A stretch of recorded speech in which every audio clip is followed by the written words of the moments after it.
Module 4, this is going to be the respiratory system and also an introduction to different types of diagnostic procedures and tests. This will be Chapter 5 in your medical terminology workbook, textbook. As you can tell, it's going to be jumping ahead. So what you're going to be learning here is the respiratory system, which is composed of nose, pharynx, larynx, trachea, bronchial tubes, and lungs.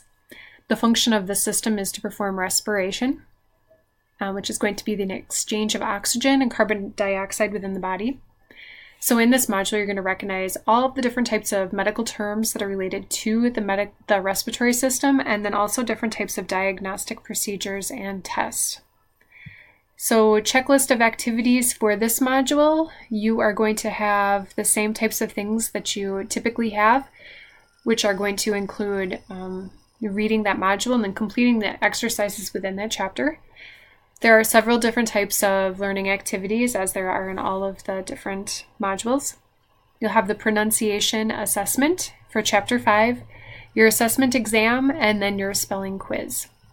If you have any questions or having difficulty understanding any concepts, please let me know and I would be happy to talk to you about it.